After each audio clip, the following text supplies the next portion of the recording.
everybody. This is Blake Bolerjack, and Jenna's behind the camera. We're getting everything set up here for this live broadcast here. We are going to do a song that I wrote today, and then so those of you who have been tuning into our living room concerts, we're in our living room again, but this is going to be a little different. It's not going to be a mini concert. We're actually, what we're going to do is we chose one song that we're going to sing. I'm going to tell you a little bit about it, and especially since it's an original, I'll tell you what inspired the writing of this song. So this is for you grandmas out there. Actually, for all grandparents, really, but I wrote this for my grandmother specifically. And I just have to, and pardon me, I'm trying to get logged on here so I can see you all. I know Jenna can see you guys behind the camera, so she can let me know as you're chiming in. But say hello or something so we know that you're coming in. And we're going to be singing a song that I wrote about my grandmother. Let's see here. Now, my grandmother, I have a lot of fond memories of my grandmother. And, excuse me, I guess this isn't going to work here. So anyway, have a lot of fond memories of my grandmother. I remember when I lived in Perryton, Texas, and my grandma, every now and then, when we'd go visit my grandmother, because we lived in the same town, when my parents would leave, I'd always hide. And I would hide underneath the coffee table because as a little boy, I thought if my parents could just forget that I was there and leave, I could spend the night at grandma's house. And every now and then, they let me get away with it. And they would walk around the house, be like, well, where is Blake? Well, we're going to have to go home without him. Where in the world is Blake? You know, and then my older brother at the time, who was, just like probably 4 years old, would go, he's right there. And I could hear them shushing him, just like, shh, and then they were like, well, I guess we got to go without them. And they'd walk out the door, and I would jump out from underneath that coffee table and I would go, we fooled them, and grandma would be like, yeah. So fond memory that I have of my grandparents. Are there people logging on, Jenna? Yeah, they're finding us. All right. Well, I have to ask, how many grandmas do we have out there? How many grandparents do we have out there? I tell you what, give me a thumbs up if you are a grandma. Give me a heart if you are a great-grandmother or a great-grandfather.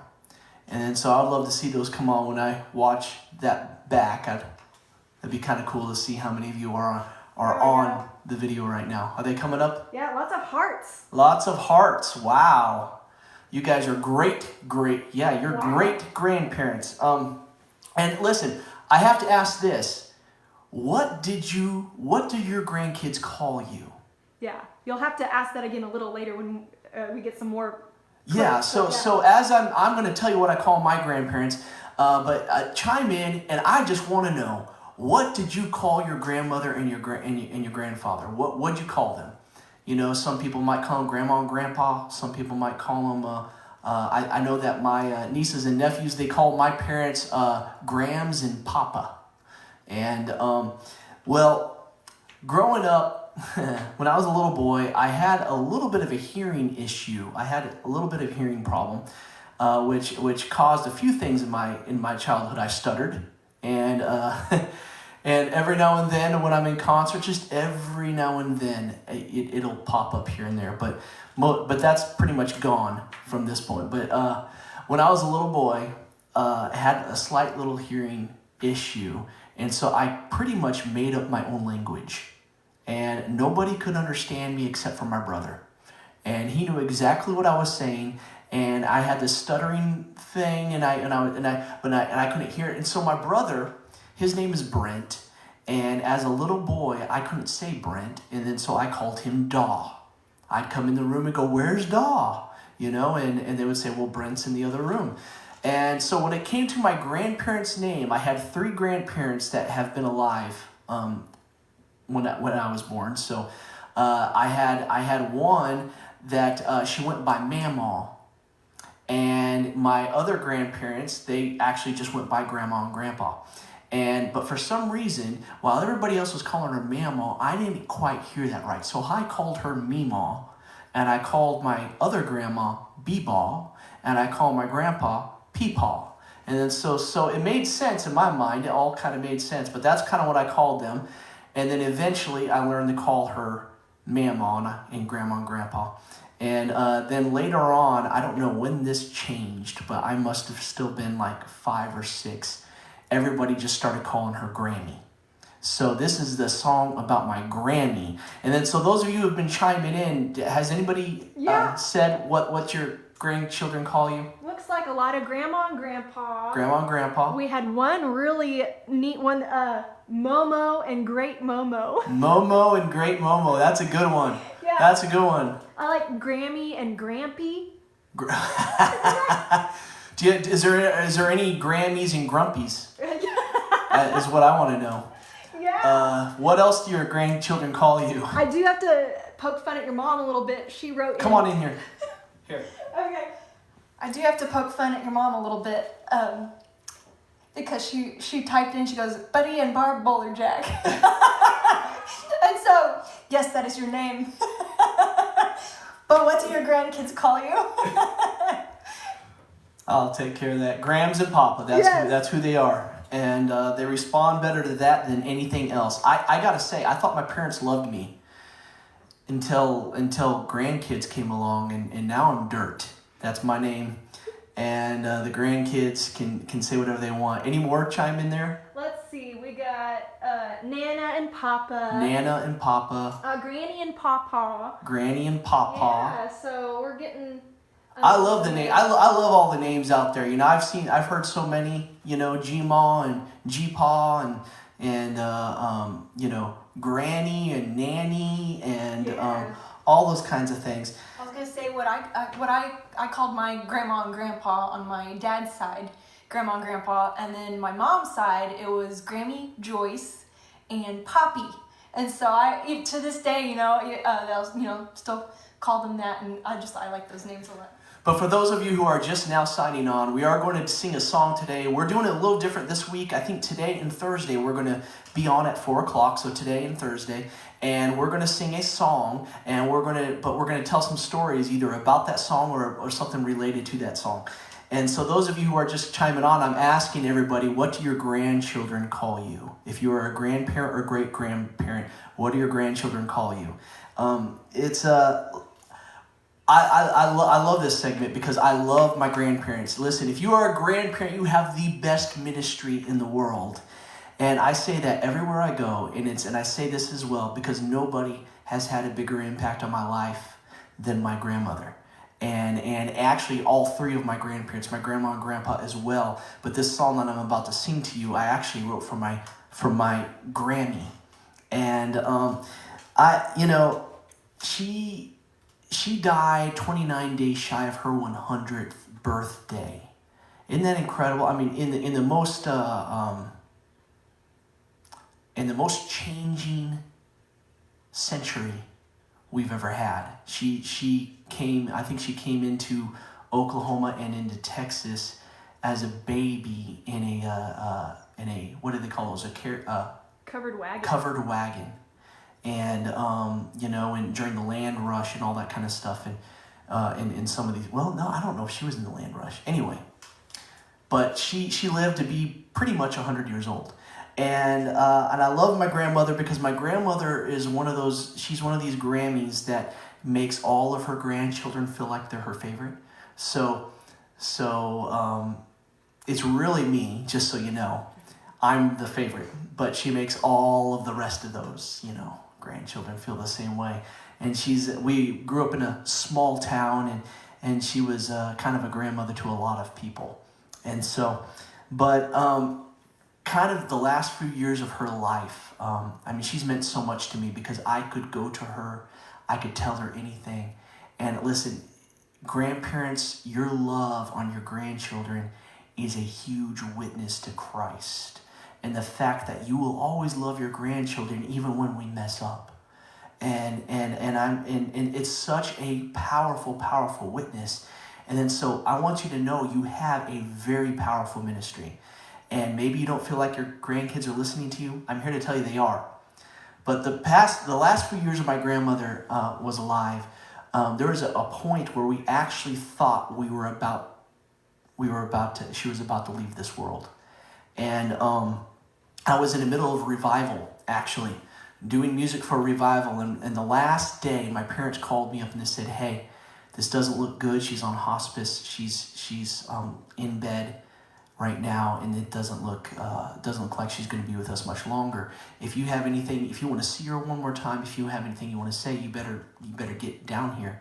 So I left the revival that night, drove Jenna home, and immediately just went straight on to Perryton, Texas. And I remember pulling up to her house and my Aunt Sandra coming out and saying, you better get in there quick, because it just seemed like almost any minute we just felt like she was about to basically walk the threshold into eternity. And I went in there, and let me tell you something. She always knew who I was up until that past year.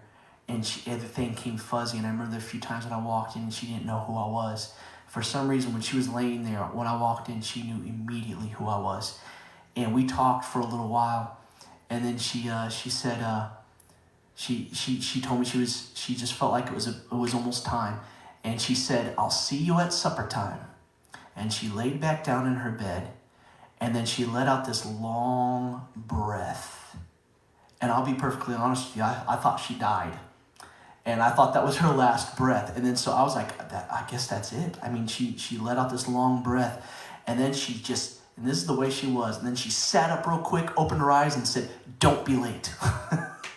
Scared me half to death. And, but she ended up pulling through that time. And we ended up having to put her in a nursing home. My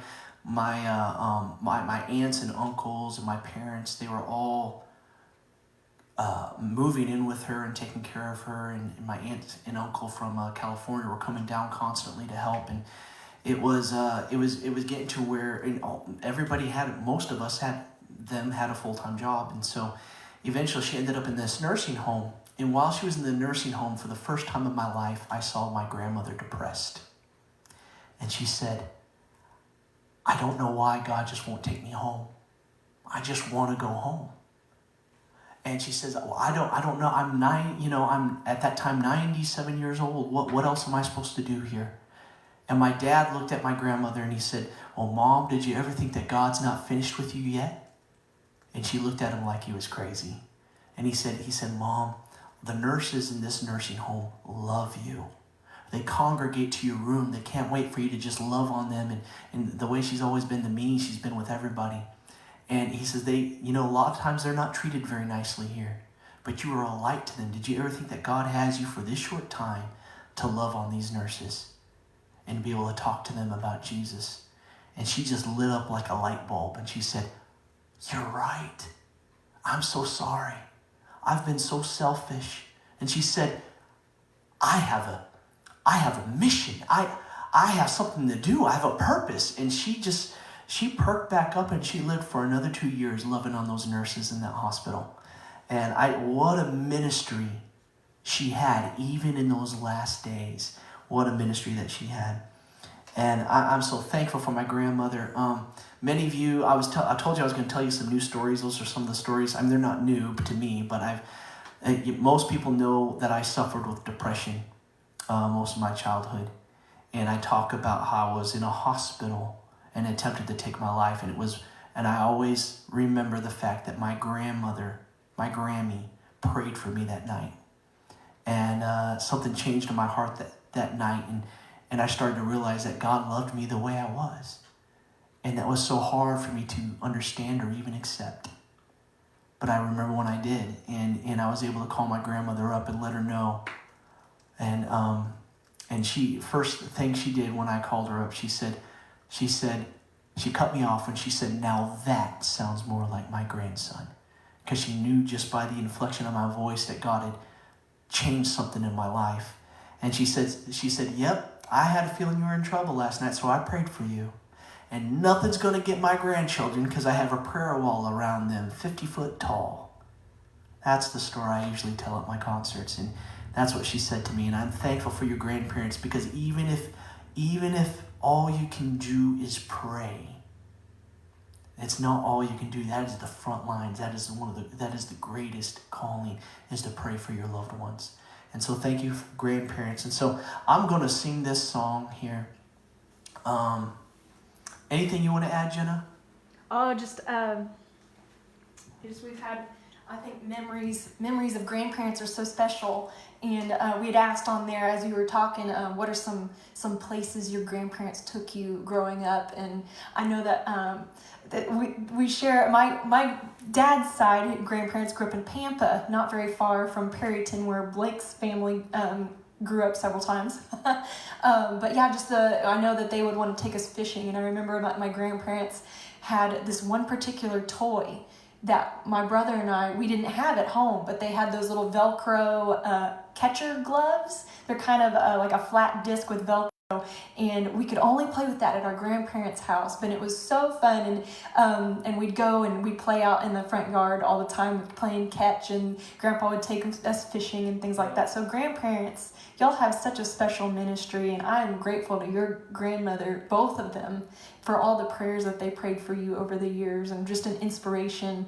This song you're about to sing, I always like to say that it's a very happy song. It really is. It really is. And the most requested song I think we get at our concerts.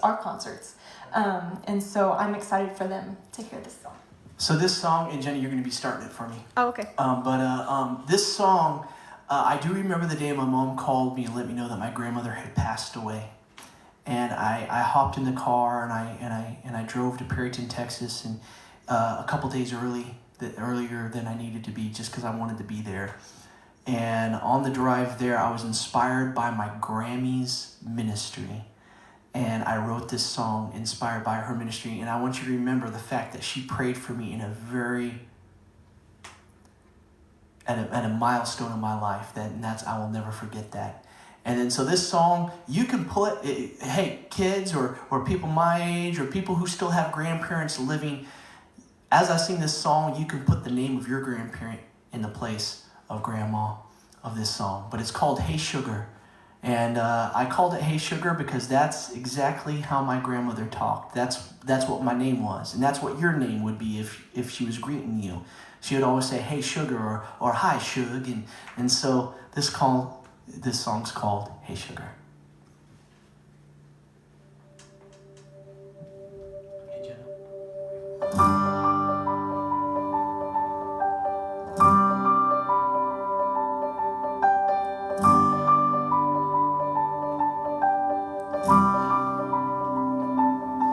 The dreaded call, the tears fall, oh, the memories flood my mind again.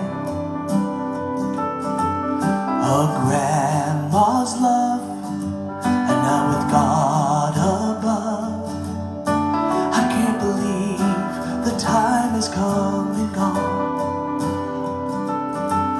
As a little child, I loved to play around her place. Then she'd come outside and call me home with a smile on her face. She'd say, Hey Sugar, when I walk through the door, and in her house I was never poor, 'cause I feel the love that she has always shown. She'd hug me tight and say, I've waited for you. It's been a little while, but you're right on cue. Oh, I hope you know just how much I love you. Though the loss is hard and I feel so alone, there's something special about when God calls a grandma home.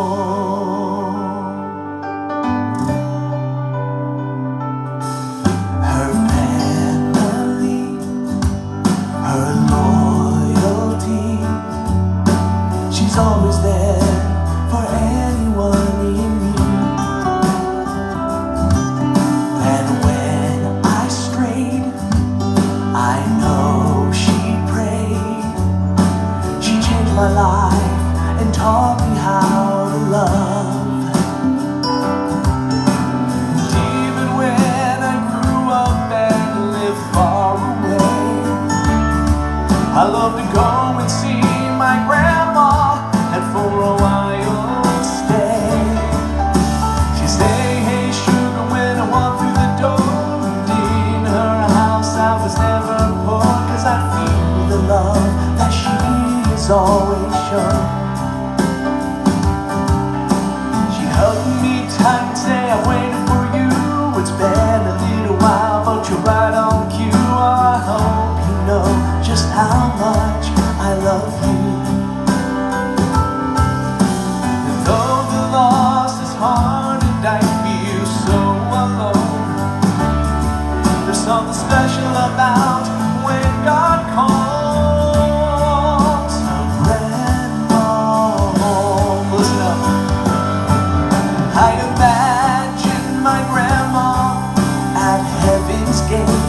through the door, and in his house she is never poor, 'cause she feels the love that God is always shown.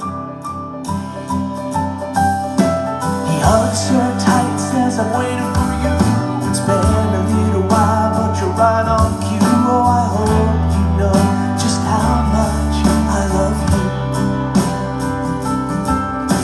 And though the loss is hard and I feel so alone, there's something special about when God calls Grandma home. Oh, we call my grandma home. Yeah. Grammy's home.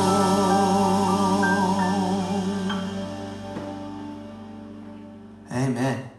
Amen. So yeah, I wrote that song for her, driving home to be with the family. Sang it at her funeral. That was the first time I ever sang it live. And you know what? When we put it on a CD that we did right when you were starting to become a duet with me, I believe. Right when Jenna was starting to become a duet with me. And we had the CD where it was half solo and half duet. We were transitioning into a duet, and that song was on there. It's on a CD called Long Awaited. But that song is a happy song to me. I know it brings tears to people's eyes sometimes, but it's a happy song for me because I remember my grandmother's ministry. I remember the fact that my grandmother was a believer. She received Jesus as her Savior, and she ministered to me her entire life. And now we have the hope when our grandparents are saved, the ones who ministered to us, we know where they are. And we know that Jesus is waiting there to greet them when they come on the other side. I thank you so much for letting me sing that song for you. I wanted to tell the story behind that song and say thank you to you grandparents, because you probably don't get enough thanks, but I'm here to tell you that thank you for being good grandparents, for loving on your grandchildren. I want to finish this out by just telling one more story, because my other grandparents, my grandma and grandpa, they were just as influential in my life as well. I was just blessed to be able to write this song for my Grammy, and I so badly actually want to write a song for my grandma and grandpa. They're no longer here either. They've gone on to heaven as well. My grandfather was a very ornery man and a jokester, and one of the last few funny things I remember him doing, he was funny every day of his life, but my grandmother she'd already passed on, and my grandfather had a few days here and there where he was confused and he couldn't remember where she was, and he thought maybe she was still alive and he couldn't find her, and that was hard. And then he'd have his good days and where he didn't know exactly what was going on, and he was having a good day, and I went to visit him in the nursing home, and I said hello, and he said, Blake, he said, the nurses came in to see if I knew who I was and what was going on around me, and they asked me my name. He goes, I told them I was Donald Trump. I remember just laughing so hard because that's who he was, and I said, Grandpa, that is hilarious, but you need to tell him the truth, because I think that there's a few nurses out there who they didn't know what to think. So, but my grandma and grandpa, before we moved them here to Oklahoma, they lived in Palm Springs, California, and they were getting up there in age, and Jen and I really wanted to spend a Christmas with them, and so we flew up to Palm Springs, California, spent Christmas with my grandparents. And if you're online, man, I tell you what, there's nothing better than Christmas with grandma and grandpa. They're never, and you guys probably have stories you can share. You could probably talk about certain traditions you have with your grandchildren at Christmas time. I love that stuff. Please tell me about it. We'd love to see it. But we went up there, and I was, almost ashamed. I was ashamed of this, but I never asked my grandparents, my grandma and grandpa. I never asked them about their testimony. So me and Jenna, we asked them about their lives, about their testimonies, and they have such an amazing life. They were Canadian, and they immigrated to the United States when my mom was just a she was just 5 years old or something like that, 4 years old, and is when my mom's side of the family came to America. And they were telling me about, he owned a trucking company when he was in Canada. He was in the, I believe it was the Air Force for Canada and during World War II. And just has this amazing life, amazing family. He rescued a Vietnamese family during Vietnam, and they quickly became part of our family. And so we have people who are in our family who are Vietnamese, and they become a wonderful, just a huge part of my grandparents' life. They just in a huge part of our lives are our family. And my grandparents, just wonderful people. And my grandparents, they always had people over at the house. My mom says she never remembers having a Sunday where they didn't invite the new person or invite the pastor or invite somebody over for dinner. And then so I grew up the same way. There's most Sundays I remember growing up as a child, that's what my parents did as well. And I tell you what, when we come out of this coronavirus, everybody's so socially isolated. I encourage you, I know people don't do that as much as they used to, because we did it all the time growing up. And even at our Thanksgivings and our Christmases, we usually had a family with us that wasn't actually related to us. And it was such a wonderful time. And so I encourage you, when we get out of that, people are going to be craving some social time. I encourage you, after church, invite people over for dinner. Do it old-fashioned, put the crock pot on. Do that. But so that's how they grew up. But I remember Jen and I asked them, they said, out of your entire lives, what is your favorite time period in your life? Was it when you owned your own business? Was it when you came to America? Was it when you had your children? Was it when you had your grandchildren? What time period was your favorite time in your life? And they said, we've been asked that many times in our life, and we're going to tell you the exact same thing we told them. And I said, okay, well, let's hear it. What is the most exciting time, your favorite time in your life? And they said, now. Now is my favorite time. And that's been the response for many, many years.